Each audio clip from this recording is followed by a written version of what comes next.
Hey guys, welcome back to the channel. Today we're talking about the round 15 matchups, as well as a few captain options there as well at the end. But of course, like every week, we're going to start off with some of the best from last round. And round 14 had a few players on the buys still, but still a few big scores here from round 14, including two of the big guys at the top here, Jordan Dawson and Will Ashcroft, both going gold last week. Jordan Dawson, 156 against the Dogs, and Will Ashcroft, 152 against the Bunny team, Richmond. So a couple of big golden boys at the top there. Huge weeks from a couple of those guys. And third place there, Kysaiah Pickett, coming home with a massive day out, 135 against the Bombers. He was getting busy. He was in the middle, just doing what he wanted. I think he kicked 2 or 3 goals. Absolute masterclass by little Cozzy.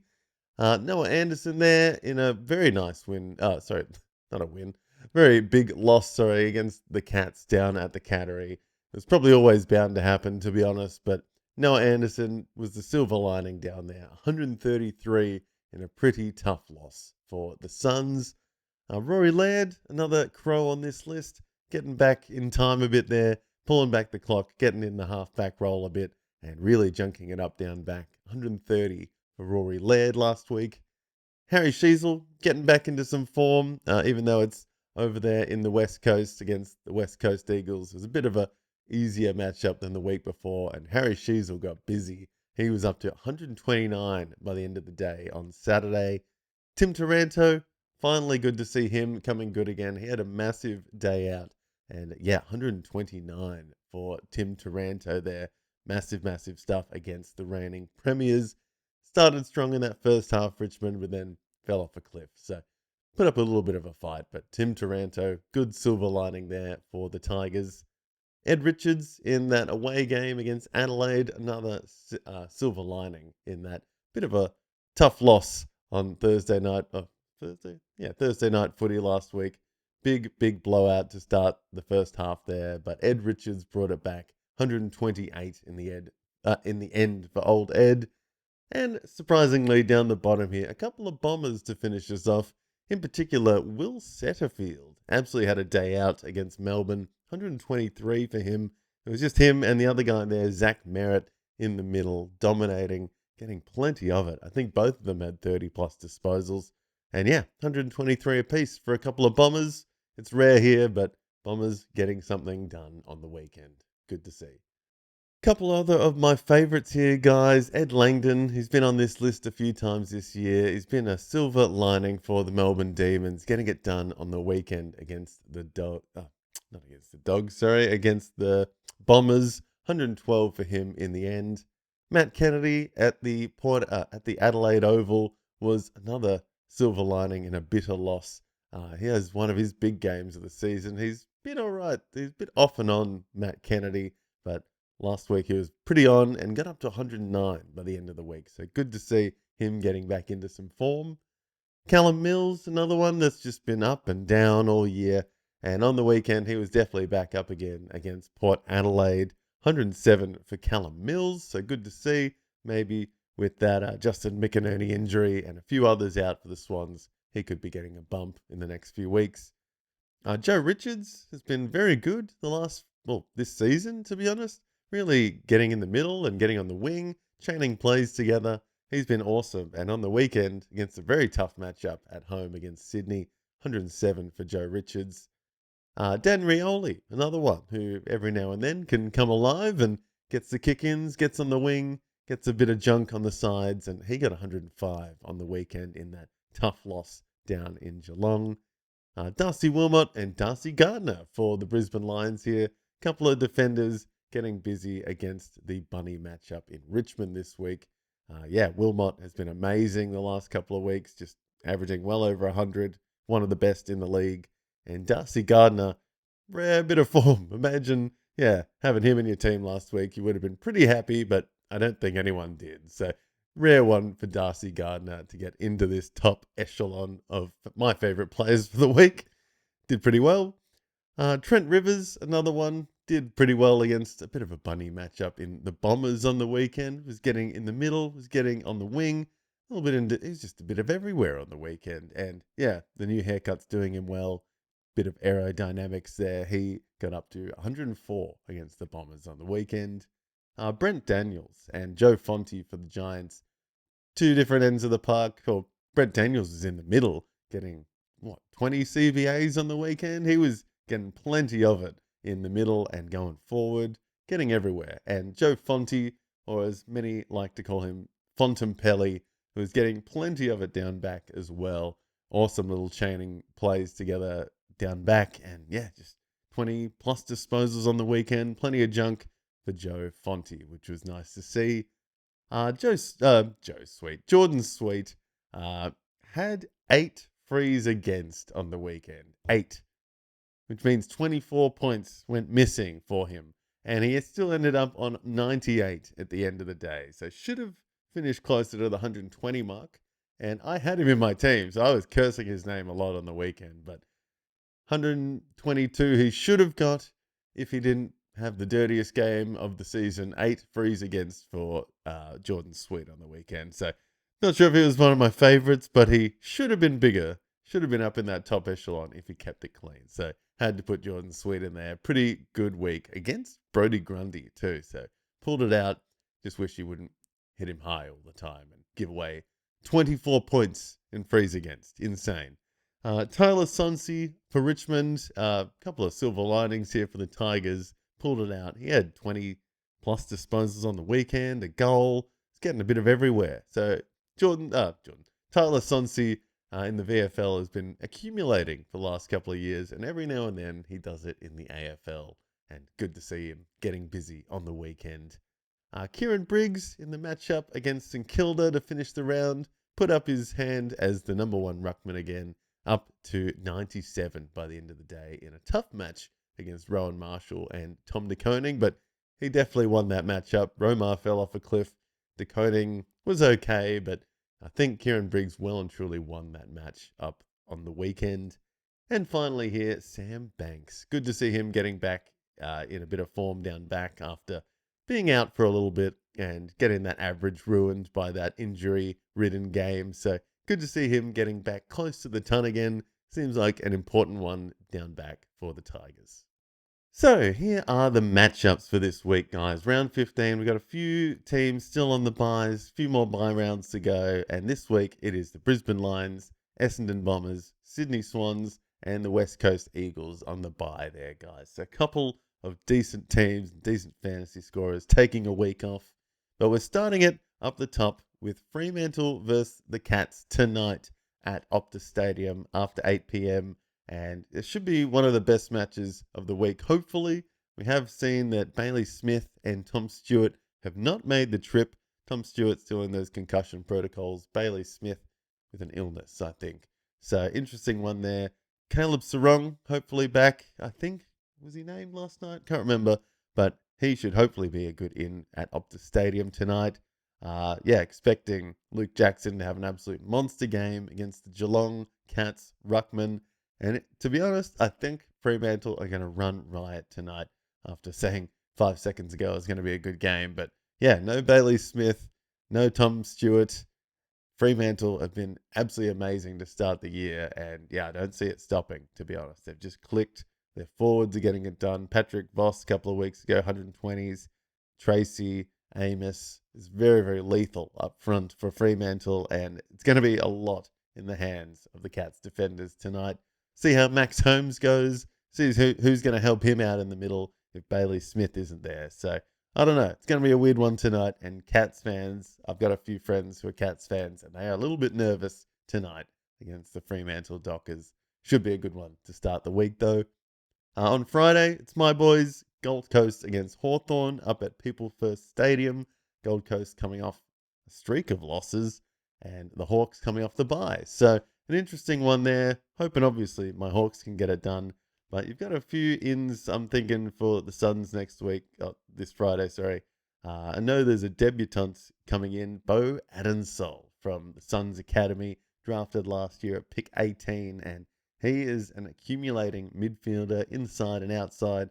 And I'm keen to see what he can do on the weekend. Wasn't expecting him to get a call up maybe this early, well, halfway through the season. Nice to see. Was maybe hoping Dill Patterson would get a call up as well by this point. But yeah, good to see Suns blotting a couple of rookies. And yeah, could be a great match on Friday night. Hopefully the Suns come to play a little bit, and the Hawks, yeah, hoping they get it done, obviously. But you got my boys in there, Jai Newcomb, Josh Ward, Will Day has been all right. And then the Suns midfielders, Petrarca, Rao, Anderson, obviously getting busy. Tuke Miller's been all right the last couple of weeks as well. So, and yeah, obviously John Noble down the back for the Suns, a big one this week ahead. A little bit off last week, but he's been in some stint of form and just dominating down back. Plenty of kick-ins and plenty of kick-ins to him, which is even better. He's getting on the end of the kick-ins and getting plenty of +6s down back, John Noble. So exciting one there for a few defenders, I'd say, and Hawks defenders as well. We've got Sicily, Weddle, Amon's been good. So just lots of defenders, midfielders. Hoping, yeah, Lloyd Meek. I'm hoping Lloydie Meek can have a decent day out against Ned Moyle. Fingers crossed for that ruck matchup to be a little bit spicy on Friday night. Saturday, we got 3 games. It's starting off with Adelaide versus Melbourne at the Adelaide Oval.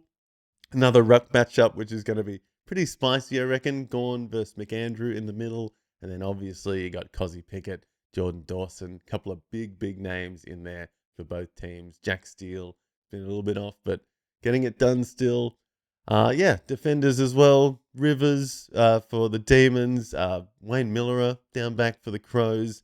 Do like a bit of Josh Worrell for the Crows as well. So hoping a few defenders in both of these ones can get busy. Yeah, as I said, Josh Worrell, Miller, a few down back for them. Maybe we'll see Laird keep it going. Would be nice to see him. He's bringing it back the last couple of weeks for Rory Laird, and nice to see him going big. And maybe Isaac Rankin back as well, which would be exciting. So another big in for the Crows there would make them pretty lethal. They've been kicking a lot of goals recently, and I reckon they could get it done at Adelaide Oval, maybe. Demons putting up a fight though. Obviously, Gawn's in the middle, Cozzy's there, Steele's there, lots of others in the middle. Rivers, Sparrow, that's the other one. Harvey Langford, maybe Caleb Windsor's back. There's a lot happening at the Demons. There's almost too many mouths to feed, and I think it's all in the middle for them. So, yeah, plenty of guys there in the middle getting busy, and can't wait to see Cozzy Pickett speeding away on the weekend. That should be fun to watch. GWS Giants versus the Blues. Another interesting one. Last time GWS ran riot over the Blues. Blues coming off the bye though, and they're on a winning streak still, which is crazy. So Carlton in a bit of form. GWS coming off loss. Have had a rough season this year, so it's going to be a weird one. It's all going to be in the midfield though. Huge midfield matchup. Sam Walsh, Patrick Cripps, Chera, Jagger Smith against Clayton Oliver. Finn Callahan, who else is in there for the Giants? A few other big names running through the middle there.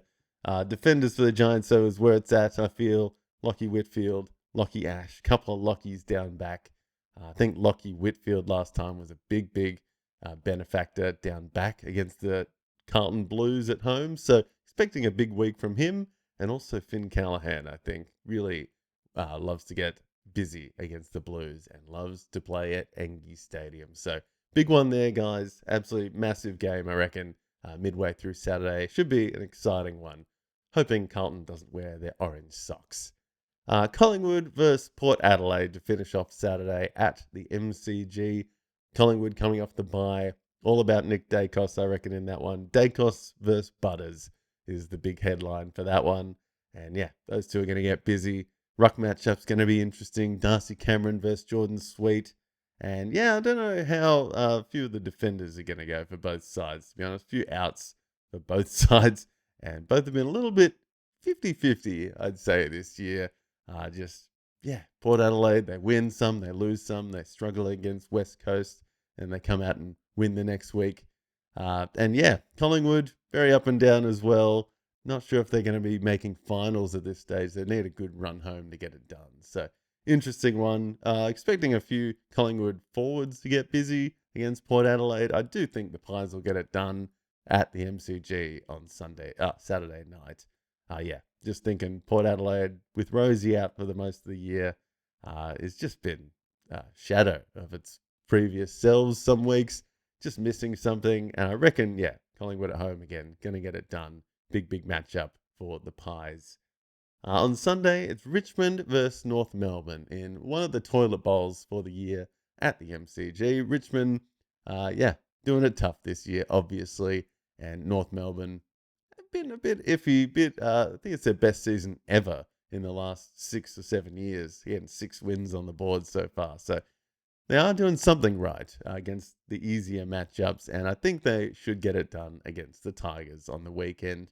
The midfield should run riot at North Melbourne, LDU in the middle, Harry Sheasel, Tristan Cherry, especially if Toby Nankervis isn't back. Expecting Tristan Cherry to have another big one out there.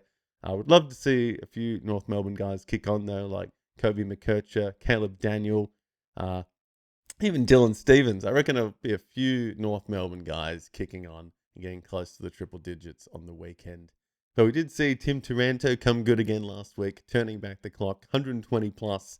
So I'd love to see him get busy again against maybe a little bit of an easier matchup in North Melbourne than a few other teams.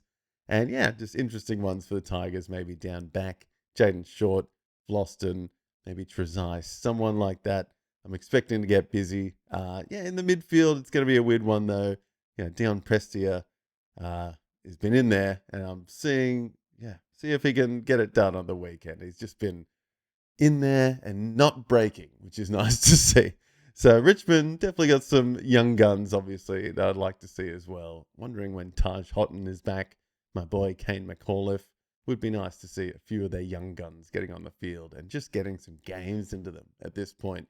Uh, Yet to see Josh Smiley at this level, or yeah, Taj Houghton, anyone like that would be nice to get some of that high draft talent in soon for Richmond, because yeah, they need to get something going at some point. Final one of the week there, though. St Kilda Saints against the Western Bulldogs at the Marvel Stadium. Should be a cracker. Both home teams there. And yeah, should be full house, I reckon, on Sunday afternoon. St Kilda coming off that good win against the Giants last week. And the Dogs coming off that bitter loss against the Adelaide Crows. Fell away in the first half. So back at home, both teams. Interesting one to finish off the week. I reckon it could be the game of the week. Could be the tightest one in there. Bontempelli versus Nazaya Wanganeen Millera. Tim English against Rowan Marshall and Tom De Koning. Defenders for days. St Kilda defenders are amazing. Dogs have Bailey Dale, who's also been amazing. And so, yeah, there's a lot of names in that one I'm excited for, guys. And it's going to be an interesting one again. Naz is back. Flanders isn't, so who's picking up that slack again? We saw Max Hall, Hugo Garcia getting a bit of it. Jack Sinclair, also good. Yeah, it's just going to be a weird one. I think the last time these guys played, the Dogs ran riot. I think there was about 10 tons on the board for the Dogs. And I think Callum Wilkie was the best one down back. So if the Dogs come out firing like they did last time, could be a day out for some defenders in this one, guys, especially on the St Kilda end of things. And finally, guys, here are some of my captain options for the week ahead. So starting off on Friday night, because I'm not sure if anyone's going to go on too big tonight in the Fremantle Geelong game. Maybe some Fremantle boys, Luke Jackson, maybe. In fact, yeah, definitely Luke Jackson could be having a big one. But I reckon it's going to be all about John Noble on Friday night against my Hawks. I reckon he will be on the end of a lot of kick-ins. And yeah, just getting busy down back. He's been in incredible form. Hard not to put the VC on John Noble on Friday night. Jordan Dawson against Melbourne Demons on Saturday, and Max Gawn in the same game. Why wouldn't you? Jordan Dawson's been incredible. I think he's averaging well into the 120s or 130s the last couple of weeks. And Max Gawn has been solo rucking. He's up against Mick Andrews, which I reckon McAndrew's been good, but I reckon Gawn solo rucking, he's going to take him down. So Max Gawn, solo rucking again. Good choice for a VC. A couple of Giants here. 3 Giants I've got on this list here. So call me crazy, but I reckon the Giants are going to come out swinging against Carlton on the weekend. Clayton Oliver has been amazing this season. He's averaging over 100 now. Last few weeks has been very good. So I don't see why Clayton Oliver isn't an option for a captain at this stage. He's been awesome. Lockie Whitfield and Lockie Ash. I can't split them. I don't know why. It's just hard to split them every week. You don't know which one's going to be better than the other. But I reckon down back against Carlton, these two will be leading from the back. And yeah, it'll be the same old. These three GWS guys going to get busy on the weekend at home against Carlton. Lockie ×2 and Clay going to go big. Nick Dacos, obviously, a big one against Port Adelaide at home. Best average this year for his career. I think he's averaging 119 for the year. So no-brainer for captain against a bit of a wayward Port Adelaide, in my opinion. So thinking he's going to go big against Port on Saturday night. Then a few in the Richmond versus North Melbourne game on Sunday. Got 4 captain options in that one. Tim Taranto coming back into some form, I reckon, could be a good option against North Melbourne. And then I am thinking North Melbourne is going to get busy against Richmond on the weekend. Tristan Cherry, especially if Nankervis isn't there, going big. Harry Sheasel, 128 last week, I think. Whatever we said before, he is going to go big. He's into some form. And I'm thinking the midfield matchup, LDU, is going to come out and get close to 30 disposals on the weekend. He's going to have 10 plus clearances. He's going to get a monster game in the middle against Richmond on the weekend. LDU, lock it in. Reckon he's going to go 110 plus. And then finally, in the last game of the week, St Kilda versus the Dogs, I've got Naziah Wanganeen Millera, obviously. Can't not say, put the C on Naz, because he is amazing. And he's back, and he's into some form after a slow start last week. His second, third, and fourth quarter, I think he put on like 80 plus points. So he's back into some form, I think. And then obviously a couple of midfielders there to finish us off from the Dogs. Bontempelli. What do you say? Obviously, Bont is always a chance for a decent captain score. And Ed Richards, coming good. Again, started slow this year, but has really kicked on the last few weeks. And he's been averaging well up over 100, I feel. So dominating, kicking goals. The red Ed Richards getting busy for the Dogs on Sunday afternoon, I reckon. Should be a few big scores in round 15. So there you have it, guys. That is my round 15 review. Couple of captain options there, a few matchups ahead with the bye rounds, and a quick look back at the best from last week, guys. So thank you very much for watching this video. Hope I shed some light on the upcoming matchups for you. Take a look back at the last week's best. And yeah, thanks for watching, guys. Please tune in this weekend. I'll be watching all the games here on this channel, so like and subscribe. Follow me on social media and tune in during the games. If you want to hang out, chat some fantasy, I'll be here. So until then, guys, take it easy. I'll see you soon.